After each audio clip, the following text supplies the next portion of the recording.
ফেনীর ছাগলনাইয়ায় বন্যায় ক্ষতিগ্রস্তদের মাঝে খাদ্য সামগ্রী বিতরণ করেছেন বিএনপির স্থায়ী কমিটির সদস্য মির্জা আব্বাস।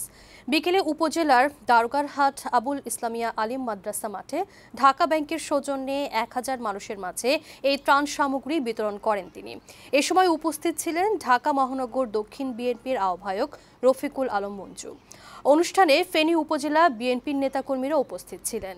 এ সময় মির্জা আব্বাস বলেন, দেশের মানুষ যেভাবে ঐক্যবদ্ধ হয়ে বন্যা পরিস্থিতির মোকাবেলা করেছে সেভাবেই ভারতের আধিপত্যবাদকে মোকাবেলা করা হবে।